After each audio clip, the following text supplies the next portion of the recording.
All right, well, good morning, everyone. We're having just a slight technical issues, so we'll start here in just a second. Be right back with you.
Or are you asking about ordering cameras?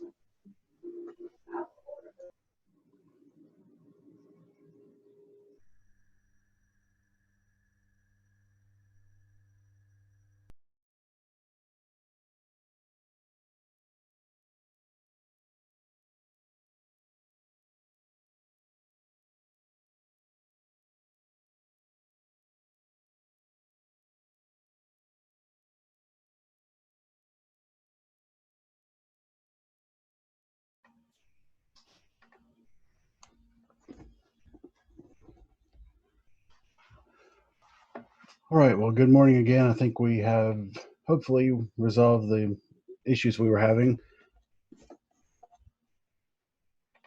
So it looks like we have a total of 88 participants on the Zoom call this morning. And we're also should be streaming live on Facebook and YouTube. This video will also be available later today on Facebook and YouTube if someone wants to go back and rewatch it. So with that, I will call to order the May 8th, 2020 chapter meeting of the North Carolina chapter of APCO to order. And we'll first ask for Christine Moore to begin with a roll call. Good morning, everybody. Gerald Anderson. Present. Byron Burns. Byron Burns. Christine, I'm sorry. Let me interrupt real fast. If you did call in on the conference call, if you hit *6, that will unmute you. Present. Sorry, I didn't know that trick. Thank you, Grayson. Thanks, Grayson. Chad Deese. Chad. David Dodd. I'm present. Greg Dotson. Present. Travis Essick. Present. Missy Ezell. Missy. Present. Ray Gilliland. Ray. Janet. I think I saw her on here. Lori Laughlin. Lori. Okay. Andrew McKenzie. Present. Melanie, I see you. Randy Surratt. Good morning. Randy Surratt. Sarah Templeton. Here. Tracy, I see you. Herman. I'm here. And Elton Wright. Present. All right. Everybody's accounted for. Thank you.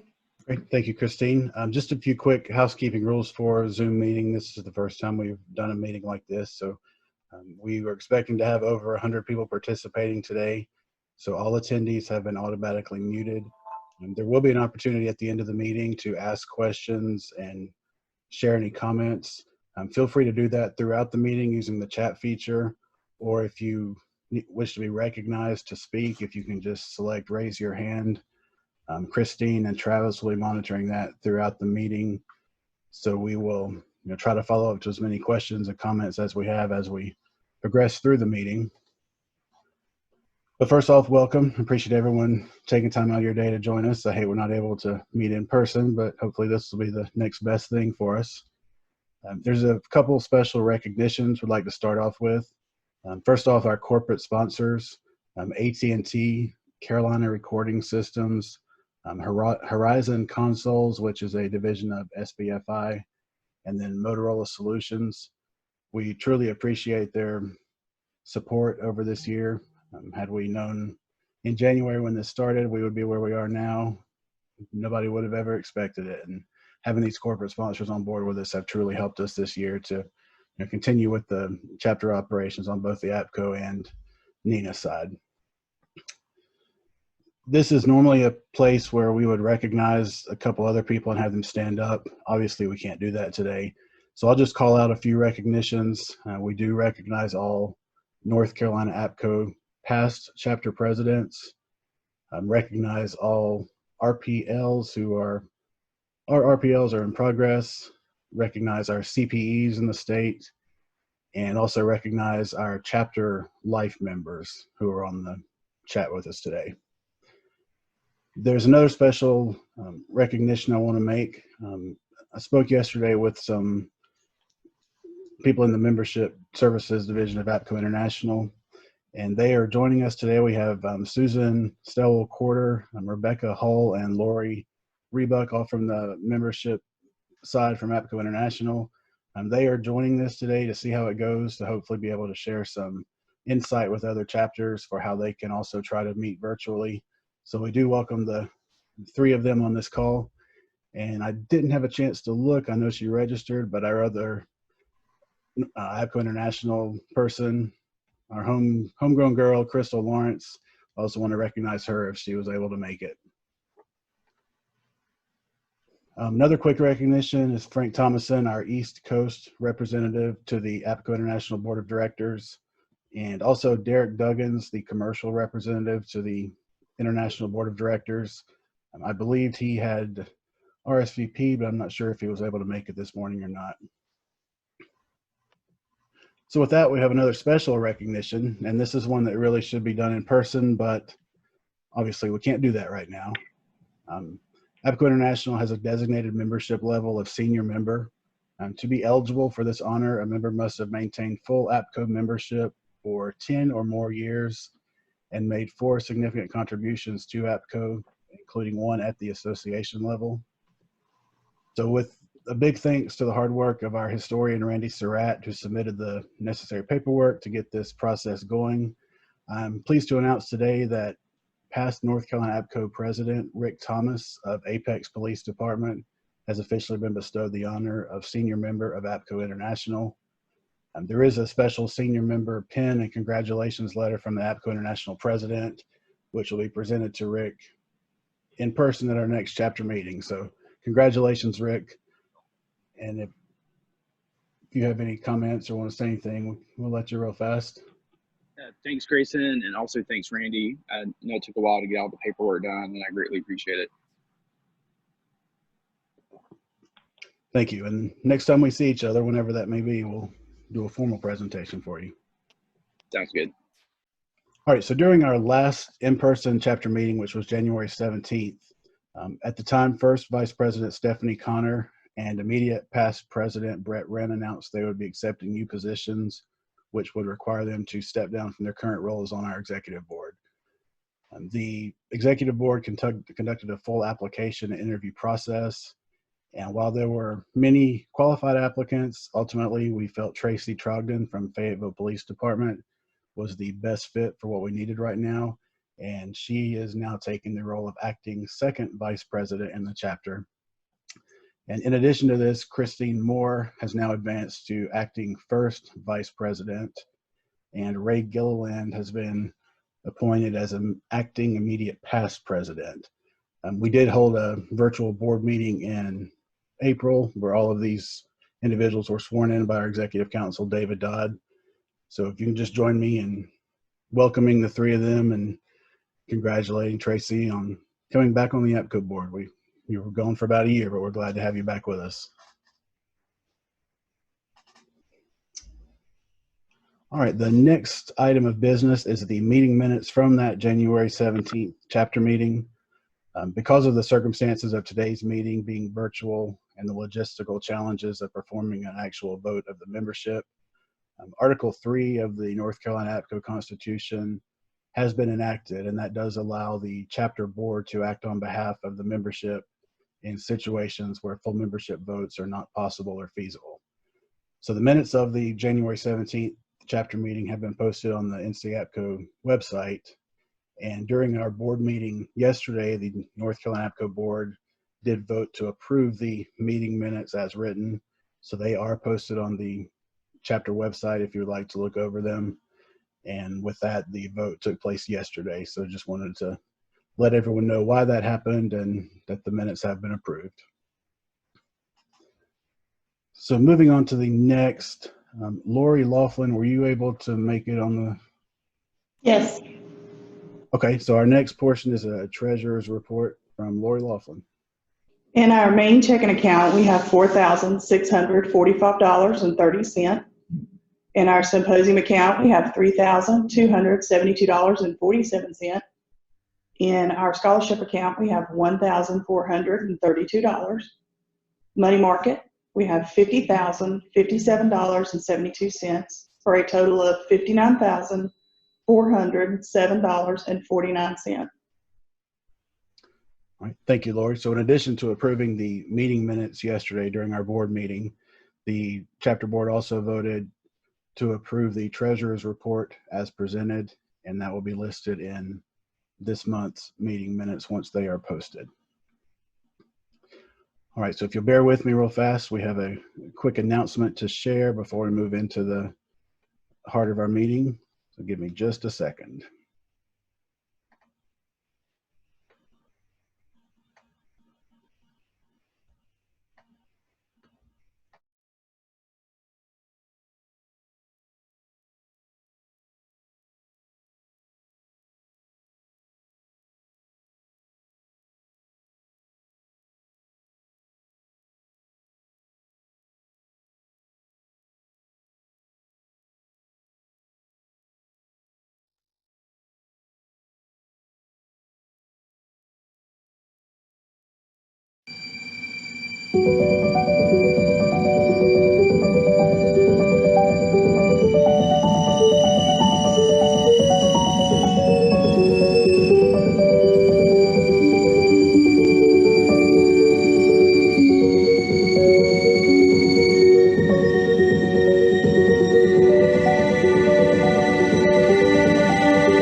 Imagine chasing bigger thrills, exploring customs and cultures, creating memories. Imagine getting closer, losing track of time, and feeling no need to find it again.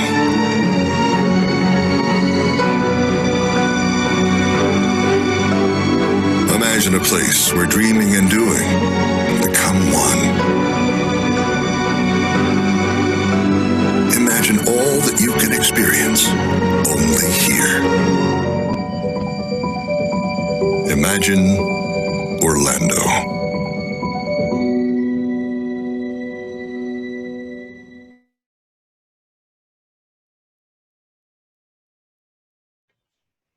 All right, so that was a quick segue into a reminder about the APCO 2020 International Conference and Expo. Is scheduled for August the 2nd through 5th in Orlando, Florida. Additional information is available on the APCO International website or the actual conference website, which is apco2020.org.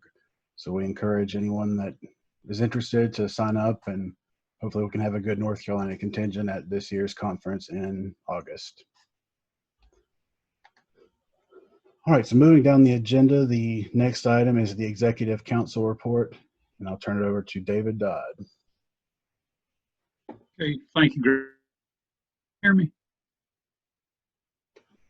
Yes, we can. Okay. My screen is showing a different configuration in the lower left corner. Not sure what's going on. As far as executive council, the next meeting of the APCO International Executive Committee and the Board of Directors will be on May the 20th. And the East Coast Regional Board of Directors, Dave Saffel and Frank Thomason, have shared a copy of the preliminary agenda for that meeting with the East Coast Executive Council members. And we are looking to have a pre-meeting call next week. I don't think the exact date and time has been determined yet. There are two items that I mentioned, I think, yesterday. One of the items on the agenda is an update to the APCO International Long Range Strategic Plan. And I would mention in that that I think everybody will be pleased to know that the continued push for telecommunicator reclassification is prominent in that document. The other thing, one of the other items in the budget, in the draft agenda for that meeting, is the discussion and proposal for next fiscal year's budget. And one of the things that is mentioned in conjunction with the budget, there's a proposal in there for a modest increase in the dues. Basically, depending on the classification, $1, $2 to $3 per membership. And just to let the membership know, the board yesterday has instructed me to tell our board of directors, express in their meeting on the 20th to the executive committee that they are not in favor of any dues increase at this time.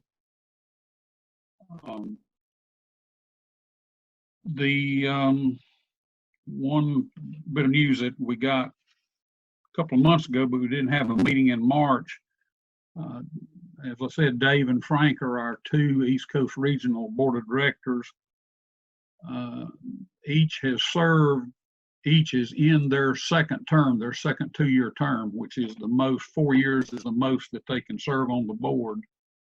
Dave Saffel from West Virginia, his term will be up this year. We will vote a replacement for him in the regional caucuses at the executive council meeting on Friday. The Atlantic chapter notified all the East Coast executive council members he's filed that run for that vacant board of directors. And to the best of my knowledge, that's the only candidate I have seen make the announcement. And Frank's term will be up next year in San Antonio. David? Yeah. You're breaking out intermittently with some static. So I just wanted to let you know that we're having some issues hearing you. Okay. I don't know what it might be. I'm using a computer mic, so.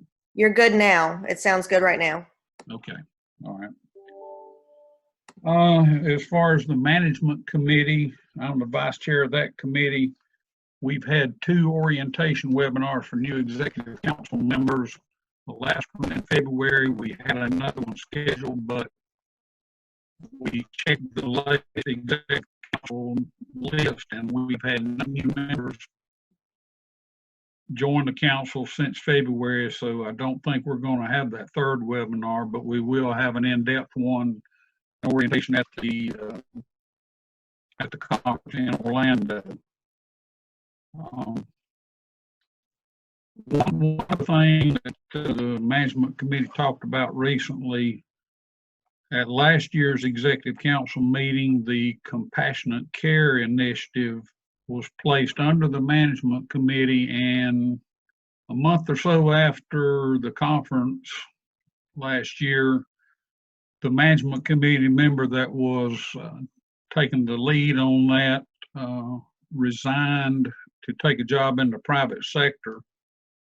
And basically that kind of fell through the cracks. So there's been some discussion that there might be a better home for the compassionate care thing, maybe pro-church or member and chapter services. So that's something that's being talked about now, and we'll try to resolve that in Orlando.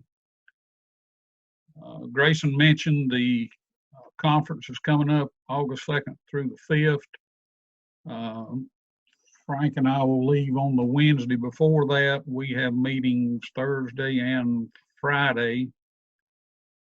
Of course, we don't know for sure as to whether or not the conference will go on. We've been told that the last couple of weeks of May or by the middle of June at the latest, we should know whether it's on as planned or would be postponed and rescheduled. If you're planning on going, the Rosen Center, which is right beside the convention center, is the host hotel.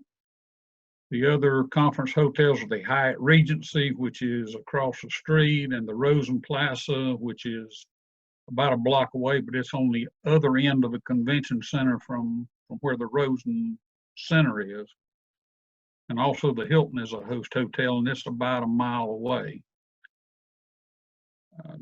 Did have some discussions on one of our previous meetings from the management committee. If you're going and if your funding is available, now is a really good time to book your airfare. Very affordable right now. The executive council communique report I got yesterday, I think it was, said that housing is currently 53% full. And if you're wanting to go and maybe save some money on conference registration or so forth, the volunteering slots are only 14% full. So there are volunteer opportunities. And Grayson, I believe that's all. All right, thank you, David.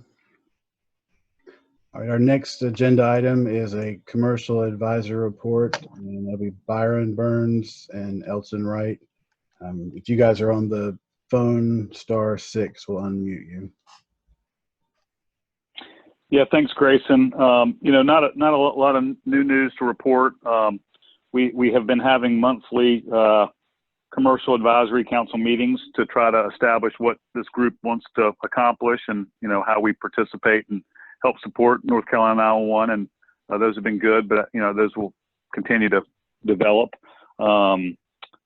Just want to thank again, I know you said this in the beginning, but just thank the corporate sponsors, AT&T, Motorola, Horizons, which was SBFI, for really stepping up with this corporate sponsorship. It's been something that in this unique year without a conference has been a huge help. And again, with this unique COVID environment, kind of being fluid, and when we're missing some of our normal meetings, just want to thank everybody for and their participation. It's been a huge help. But other than that, not a lot to report. All right, thank you, Byron. Elton, I'm not sure if you made the call, but do you have anything else to add? I'm here. I think Byron said everything that needed to be said. Okay, very good. All right, so next agenda item is just a quick membership snapshot. As of yesterday, our North Carolina APCO membership numbers, we have 76 associate members, 603 full members, 13 commercial members, 815 online members, making for a total chapter membership of 1,507. So that's very commendable and very much in line with the past years, and I believe it's up just a little bit from last year, actually, even. So that's good news to report to everyone.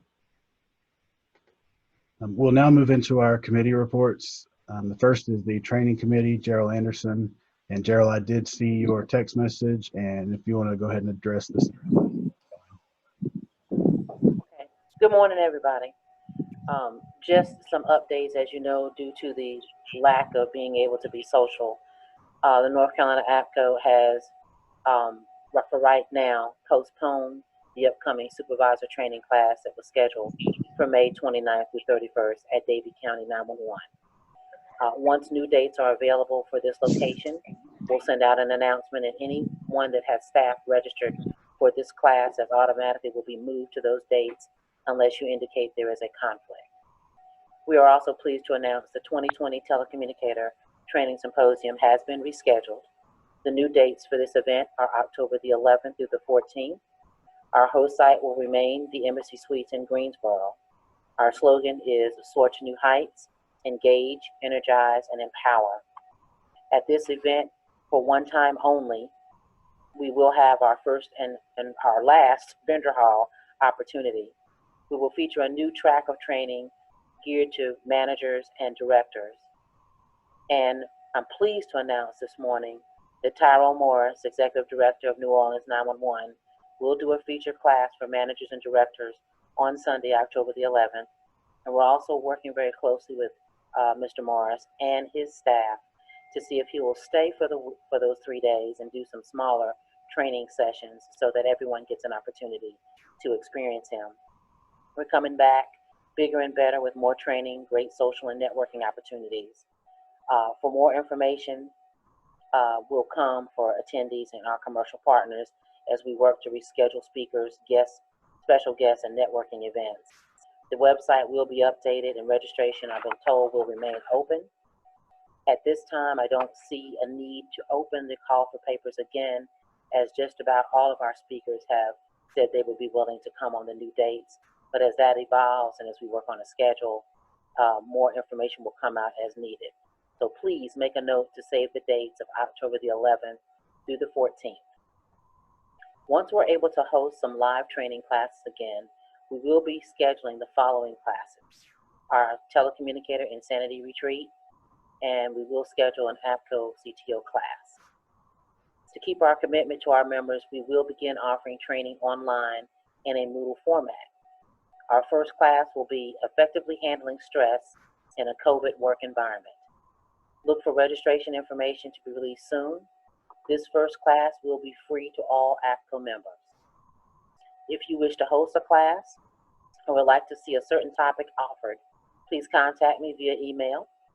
The North Carolina chapter of APCO is committed to offering training to our members and friends and will closely follow the executive order issued by our governor here in North Carolina and any additional agency safety protocols going forward for future training. Some friendly reminders. Today is May 8th, 2020. You have 7 months and 23 days to finish your 2020 telecommunicator in-service training. Do not call me on December 31st. It is required for those telecommunicators that work under the direction of a sheriff, so please don't delay in doing this training, especially now where we have all this online training available. It is required that all staff that is hired on or before June 30th of this calendar year take the training. Anyone you hire on or after July 1st is granted a stay, but next year they must take the training with all the rest of your staff. If you do not do classes in-house like some agencies do, find an agency near you once they allow you to do on live training. But in the meantime, Richmond Community College, Alamance Community College, and the North Carolina Justice Academy offer the training online, and it is for free. For those of you taking the classes, particularly through Richmond Community College, please remember you must do the mandatory check-in exercise along with all classwork. If you fail to do this exercise, you will not receive a certificate, even if you've done all the exercises and passed the test. This is a Richmond Community College mandate. Instructors, please remember you must successfully test out of the class in order to teach it. Also, if you are a school director or a qualified assistant, don't forget to go to the North Carolina Justice Academy website, training portal, and do your annual instructor class. It is only 1 hour. This is how you keep your general instructor certification. All right. If it is time for your North Carolina general instructor certification to be renewed, you have to do that mandatory 1 hour training in the Academy training portal. There's no forms to send in, and they're very strict now. If you don't do it, your GI certification will be revoked. You no longer need to do the paperwork again. Just do the training. That's how they track it. With the new rule change that went into effect about a year or so, agencies can now hire telecommunicators at age 18. So be reminded that if you've not updated your job postings, please do so, particularly if you do this certification. It is our chapter's goal, as always, to continue to provide quality training for our members across the state at a cost-effective cost. We thank you for your support in advance by attending our training and supporting our efforts to widen and broaden your staff's knowledge base. Mr. President, that's all I have this morning, and I'll need to duck out to another call. But if anybody needs anything from me, please send me an email or call me on my cell. Everybody in the state has it, and I'll be glad to respond. All right. Thank you, Gerald. Our next committee report is the Compassionate Care Committee. This committee is headed by Janet King, and Christine Moore will be making the report on her behalf. So I don't want to butcher this name, but is it Megan Special? Vic? Okay, good. She's a volunteer firefighter with Grantsboro Silver Hill Fire Department. She was struck by a car while on an active call for a vehicle accident. And we're glad to say she's doing well in her recovery, but she does have a long road ahead of her. She's the granddaughter of Craven County State Rep Michael. I won't butcher the last name again. And I'll let Vic give any updates that he can on her. Nancy Villa with Wake Forest University. Her mother passed away, so a card was sent. Kelly Braxton, who's full-time with UNC Air Care and part-time with Randolph County. Their family home and business was destroyed by a tornado a couple of weeks ago. So please keep everybody in your thoughts and prayers. If you have anyone that you want us to send a card to, please reach out to Janet, Grayson, or myself, or even Tracy, or anybody on the board, and we'll take care of mailing a card if you can just give us the name, address, and information about the situation. Vic, if you want to give an update on Megan, that would be awesome. Yeah, thank you, Christine. Yeah, she's doing extremely well. Their department had come mutual aid into our county, and the night that happened, it's one of those things you never want to have happen. But it was unfortunate, and it was touch and go for a few days. But now she's still in the hospital. She's still in the recovery phase, but she's talking. She's able to move her extremities. She's able to do some FaceTime stuff with her family. Unfortunately, it's tough when you can't have all your family gathered around you during times like this. But just keep her in your prayers. Sweet girl. Her dad's a great guy, and the family needs a lot of prayer. Thank y'all.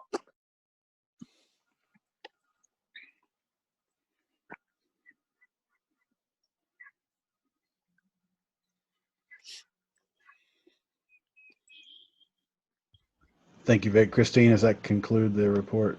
It does. Okay. All right. Moving on to the next committee, the Historical Committee. Randy Surratt, were you able to join us? Can you hear me? Am I on? Yes, go ahead. Okay. And I'm just audio. I'm not visual. Well, with regards to Rick, yeah, congratulations, Rick. Just more coming, I hope. And I know we have the good national members that work at the National Office Monitoring, and I really appreciate their help and putting up with me, because I'm not the best at that. I'm a good historical guy, I think, but when it comes to the IT stuff and all that, I'm not a Grayson Gusa, but or a Travis Essex. But thank y'all for working with me, and I've got some more in the works, and I'm getting some help with that from Judy. But a shout out to Rick, because this was his idea. Rick asked me to be on this special committee when he took office as president, and I know that's probably a long time ago now, but that was an idea of his, and we're going to see it through. We just have so many members that are eligible, and I just have to keep digging and find that information that National needs to verify that. And I like working on it, and I'll keep at it. And I'd like to say take a second to mention two names: Harry Houston, High Point University Emergency Management Coordinator and security guard out there. Harry, I knew Harry. He passed away from the coronavirus. He's in his early 50s. He's a former member of the United States Coast Guard. He was a former police dispatcher. And I used to see Harry when I worked out there with my friend. And also Jimmy Frazier from Guilford County Emergency Services. He retired long before they became Guilford Metro. I think Jimmy was 83 years old when he passed away a few weeks ago, but I never really knew Jimmy that well, but he was already a veteran at our work when I started my career in '77. Used to listen to him on the radio a lot, a scanner, and he delivered calls to me, because that's when my career started, when we first started the first responder program across North Carolina, with the fire departments riding with EMS units. So on the old inner city radio, he'd be one of the dispatchers that, I can hear him now, 251 and High Point Fire. And then he'd give me the address. So I worked with him for many years, and we did lose Jimmy. So there's two guys that we lost that dedicated their lives to our profession, and wanted to make a mention of them during this meeting. So thank you, Grayson. All right, thank you, Randy. And I'll echo also Rick's comments. Thank you for all the work you've been putting in to ensure these senior and life members get processed. I know there's several steps to it, so we really appreciate all the work you've done for that. Thank you. All right, the next committee, CGIS committee report. Is Steve Lingerfeld on the line? Have anything to report? With Joe Missouri, I'm probably showing up as him as on the screen, but just got a very short report. We had to cancel our March meeting based on the COVID. We do have a legislative report we're working on. That'll be posted to the website here in probably the next 2 weeks. And our next meeting is not until September. And that's all I have. Okay, thank you, Steve. The next report is an interagency communications representative, Lewis Cheatham. Was he able to join? If not, Christine will be presenting the report on his behalf. I didn't receive a report, Grayson. Okay, then we will move on to the next one. I'm sorry, I thought you had. No. Okay, now we'll move into regional ambassador reports. We'll start with Region A, Herman Weiss. All right, good morning. Hope you can hear me. Yes, we can. So Carteret County, Brandy Osborne reports she has 2 vacancies. Not currently taking any applications. We took applications, but cannot test until social distancing restrictions are lifted. EZNet was pushed until mid-July. They're hosting some training as long as social distancing restrictions are relaxed. They will be hosting EPD May 11th and 12th, EFD May 14th and 15th, and EMD May 16th and 17th. Nash County reports 0 positions opened. All of our staff has performed well with the restrictions and added stress that has been placed on during this pandemic. They're continuing to work out their kinks with their new CAD system. They're currently not hosting any classes due to the COVID-19. They have a prayer request. They want to lift up their staff in prayer, all healthcare professionals and all first responders that continue to provide services that they have been called to do. They also advise that the current 911 dispatch course ends April 30th, and the next class will begin in September. That's all I have for Region A. Okay, thank you, Herman. Next is Region B, Sarah Templeton. Good morning. For Region B, I have that Wake Forest is still in process to fulfill their vacancy. Raleigh Wake and Wake County Sheriff are working on their transition to the state's hosted call handling solution. And Holly Springs has recently started their process for the state's hosted call handling solution as well. And everybody seems to be doing well during this pandemic. So prayers out to Region B. If you need anything, let me know. All right. Thank you, Sarah. I don't believe he was able to join us, but just in case, Region C, Chad Deese. All right. Moving on to Region D. The Regional Ambassador is Janet King, and Christine Moore will be making the report on her behalf.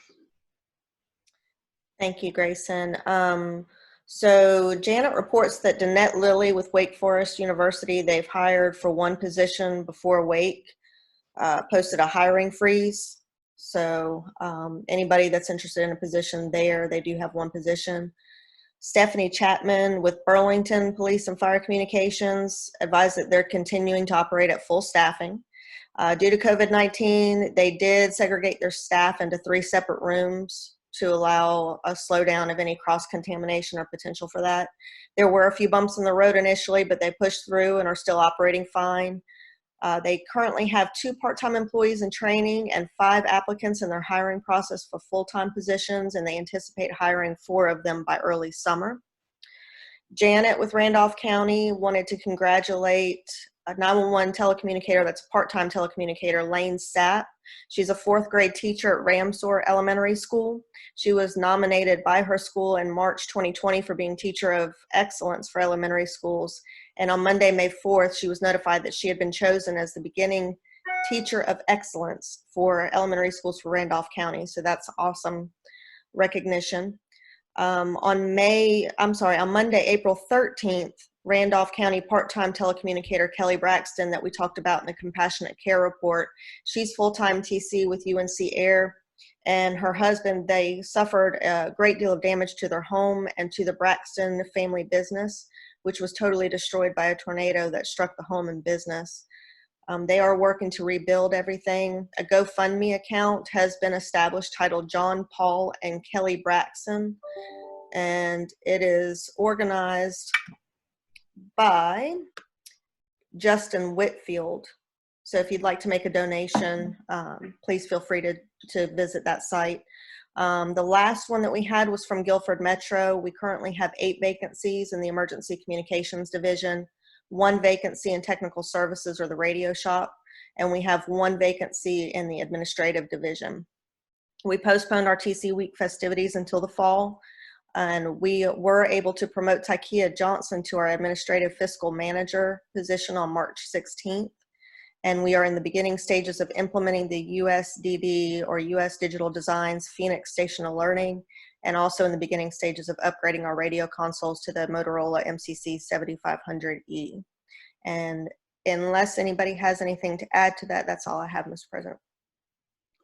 Thank you. Melanie, did you want to add something now? Yes, Grayson. I just want to mention to the chapter as a whole, if for those people that are not on Facebook that may not have seen, Pam Collins, who was a longtime NENA secretary for us, her husband Rocky is in law enforcement, and he was involved in a traffic accident this week. So say some prayers for he and his partner who was involved as well, and I would greatly appreciate it. Yeah, and I think it's also worth noting that Pam is also facing back surgery in the relatively near future. She also had significant damage to her house during one of the hurricanes last year. So that family definitely does need our prayers and support. All right, moving on to the next region, Region E. Tracy Trogdon will be presenting on behalf of Ray Gilliland. Let's see what we've got for his region. Johnny Horn from Charlotte Fire reports that they are currently 6 short. They do have conditional offers that are pending. They're just waiting on the backgrounds to be done. We know that process.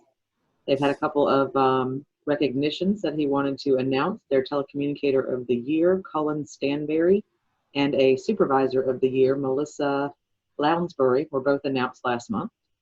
They are doing a consolidated CAD study that's being done by Federal Engineering with police, fire, and EMS. And they are in the middle of promotional process for a few supervisory positions. In Rowan County, Alan Kress reports that they have no open positions. They are currently, though, under a hiring freeze, so it's a good time that they don't have any open positions. Mooresville Police Department, Susan Davis reports that they are now hiring for 4 full-time and 3 part-time positions. And any interested applicants can log on to the Town of Mooresville website to apply. They are in immediate need of staffing. Union County, Vicki Calicut reports that they have completed the renovation of their main 911 center, and they have moved back into that location from their backup site in Cabarrus. And that's the Region 8 report. All right, thank you, Tracy. And the last region, Region F, Greg Dodson. Good morning. McDowell County reports Amberly Buff states she has a part-time position open. Anyone with interest in the area should contact or look at the McDowellGov.com website to apply. They are looking to go live ESINet in July if all goes well. Polk County, James McGuinn reports he has 1 full-time position open. Applications. Anyone with interest can visit polknc.org to apply. Also want to welcome James back. He had been on medical leave and just returned back to the hot seat at the end of April, so I hope he is doing well. Hendersonville Police Department, Monica Howard reports they are fully staffed. She would like to recognize telecommunicator Jeff Tweed for 34 years of service with Hendersonville Police and Henderson County 911. Jeff will retire on May the 31st. Much congratulations to him. Mitchell County, Stephanie Wiseman reports they are scheduled to go live in their new 911 facility on May the 20th. So we will wish her luck on that transition. And here at Rutherford, we just filled a day shift and a night shift position. Also, Isothermal Community College will have a Sheriff Standards telecommunicator class beginning Sunday, May the 24th. If there's any interest, you can contact me here in Rutherford or Isothermal Community College direct. And that's all I have to report. All right, thank you, Greg. So now we'll move into North Carolina 911 Board updates. Happy to announce that Melanie Neal has officially been sworn in as the North Carolina APCO representative to the North Carolina 911 Board. This was following an extensive application and interview process that took place late last year, and she was appointed by our board in October of 2019. And per general statute, the North Carolina APCO representative to the board must be nominated and confirmed by the Speaker of the House. So the General Assembly went into short session on April 28th, and the appointment bill was introduced that same day. The bill passed 3 readings in the House and in the Senate, and officially ratified on May 3rd. Melanie Neal then took her official oath of office on Wednesday, May 6th at a private ceremony, and then we'll have a ceremonial swearing in during the May 22nd North Carolina 911 Board meeting.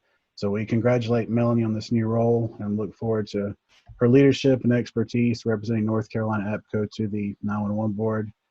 And congratulations, Melanie. I'll go ahead and turn it over to you to provide your first official update as a board member. Thank you, Grayson. I appreciate it very much. First of all, thank you to the board that has shown the confidence in me to make this appointment. I appreciate everybody's confidence and time that they put into the thought process. I have been dialed into the 911 board meetings for quite some time, for many years, and I will continue to do so, as you know, as a representative for APCO. I also would like to note that a couple of months back, Pokey Harris noted at a 911 board meeting that due to the pandemic, that the rollout of the statewide ESINet was being put on hold because, of course, people from outside don't need to be going into our 911 centers right now. It was absolutely the best call that could have been made. They are continuing that delay at this time. It does not create any contractual issues with AT&T. I did confirm that at last month's meeting, and that's all I have for right now. I look forward to serving the chapter and serving the state. Thank you, Melanie. All right, next I'll invite the North Carolina 911 Board Executive Director, Pokey Harris, to provide a brief update on some exciting projects. So, good morning, everyone. Grayson, you stole my thunder. I was preparing to mention Melanie's appointment, and we are excited that we will be able to do a ceremonial signing in at the board meeting on March 22nd. That meeting will be virtual, so it still won't be the same, but we do look forward to swearing her in. Melanie did mention about the suspension of our rollout for AZNet until May 18th. We are on track to return our schedule in force and look forward to working in Mitchell County to help them meet their move to their new facility when we do that. Speaking about our next gen efforts, of course, with the GIS element and component of that, we have been working even during our virtual opportunities for the PSAPs to upload their information into Data Hub. You've heard us speak about that. So we will continue to work virtually until we are able to do our workshops and in-person work with the specific PSAPs or individual PSAPs. Next week, you will receive information across the listserv and into all the PSAP managers through their regional coordinator about our upcoming efforts for the cybersecurity assessments for the PSAPs. You've heard us speak about that for a few months now. We went through a very exhaustive search for a vendor to provide those services, and the vendor has been selected. And as noted, we will be rolling that out. And much like we provided information and then begin the scheduling for the AZNet rollout, then also for the GIS component of this, we'll be doing the same with the cybersecurity component. Our vendor will be partnering with our regional coordinators to meet and share information and get all of our PSAPs on schedule and then to go through the process. I will make a note about COVID-19. All of you have seen the information coming out, not only across the listserv, but from your respective regional coordinators. We are now officially on day 60 of the state's COVID 911 response. We, the regional coordinators, myself, 911 board staff, we have been activated as ESF2 PSAP coordination, just as we have been during inclement weather activities. You all, as far as PSAP managers, were contacted in the beginning daily. Then we went to a 2-day-a-week cadence gathering information. That information has been very important and very useful. As noted, it went upline to the director or to ESF2 comms manager, Greg Hauser. It was included in reports that, of course, made its way to Director Sprayberry, Secretary Hooks, and then also to the governor's office. The purpose in that was to begin to look at and continue to monitor our workforce for our telecommunicators. Then with that, we also began to look at the intent for COOP planning or the need for COOP planning. We held 2 workshops early on, virtual workshops to discuss that. I'm happy to say that today, the stats this morning, we had only 6 telecommunicators who are in what we call an impacted status with COVID-19. So that represents just 0.2% of our overall telecommunicator population. So we were impacted much less than we ever anticipated in the state of North Carolina. A lot of states have reported even, sadly, deaths of their telecommunicators, which they are classifying those as line of duty. So we were fortunate in North Carolina to have a very small percentage of impact. Just a couple other items to close out. PSAP managers can expect to receive their distribution letters toward the end of May. By legislation, we are required to send those out in May and December, so you will be receiving the May letter on time. The grant submission deadline for those who have met the requirements to submit maintains at June 1. We do not anticipate a change in that grant deadline at this point in time. Very happy to say that our PSAP assistance team model, or the PAT model, is going forward as anticipated. That puts together your regional coordinator and a finance team member in order to work with any of the PSAP issues or concerns that they have on a much more granular level and a more personal level. The only other thing I do want to report on that still hangs in the balance is the PSAP managers meeting that we had scheduled for April. We were hopeful that we were going to be able to move that 2-day event to October. However, we will have to see how the reopen plan for North Carolina rolls out as far as being able to have accommodations, food, lodging, everything that we need to host that meeting to be successful. So, Grayson, that's all I have, unless someone has some other questions. All right, Pokey, we appreciate it. Glad to know a lot's going on even in the midst of the pandemic. So, even more so, I do believe, Grayson. All right, so with that, we'll move on to new business and some announcements. North Carolina APCO and North Carolina NENA have recently entered into a memorandum of agreement for the North Carolina Public Safety Communications Conference. We've conducted this joint conference as the two chapters since the mid-1990s. Over the years, there's not been any type of formal agreement or anything that outlines the roles and responsibilities and expectations of each chapter for the conference and the conference committee. So for the past several months, the executive boards of North Carolina APCO and NENA have spent many hours collaborating together to establish this MOA. And between the two chapters, this will help us continue hosting the Public Safety Communications Conference and will be signed by all the sitting presidents. This agreement does well define roles, responsibilities, and the expectations, and should help to ensure a continued cooperation and planning for future conferences. So I just want to personally thank North Carolina NENA First Vice President Alan Kress and Second Vice President Jason Compton for all of your hard work, and the entire NENA board.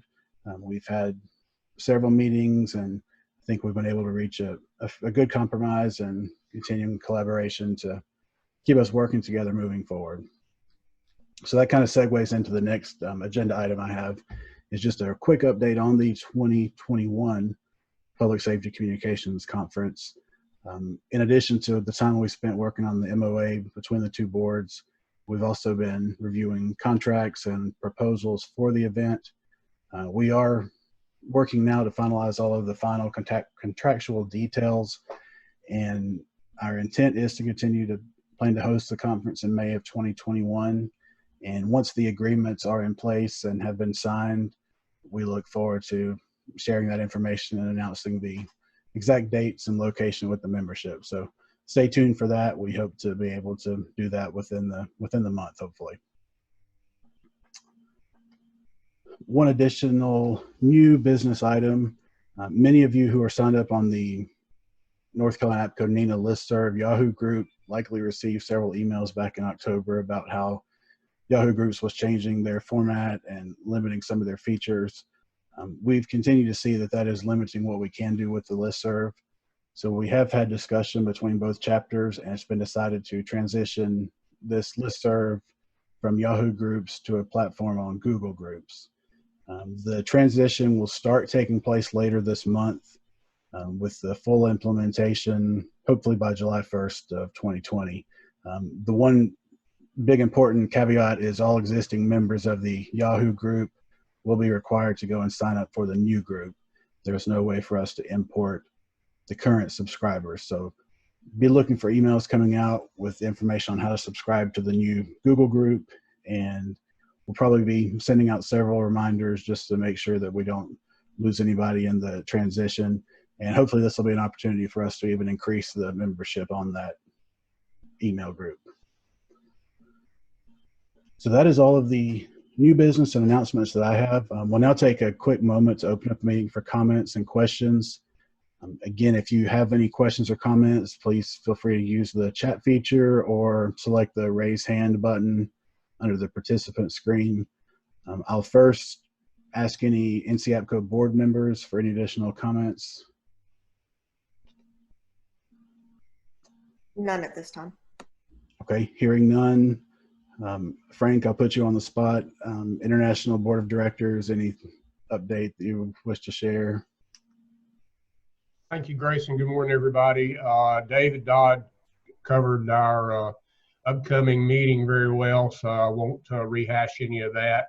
And Grayson, thank you for the email and the information from the board regarding the subscription dues issue, and we will definitely take that forward and be prepared to provide some additional information back on that.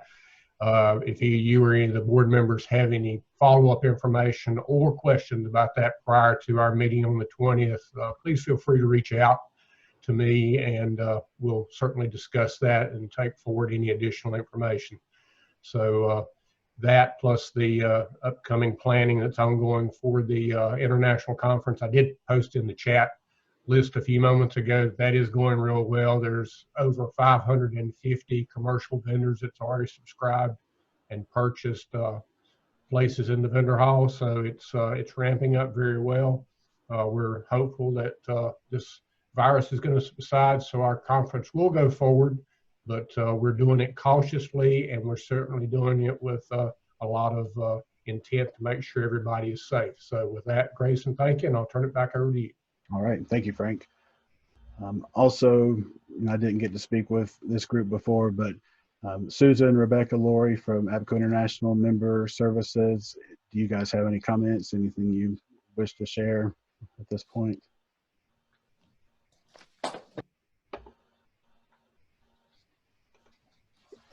This is Rebecca. I don't have anything to add, but thank you for inviting us to your call today. Thank you. We're glad you were able to make it. And hopefully this will help some other chapters as they're working through the same issues we have been. Moving on, any other members or anyone else on the line? Any questions, comments?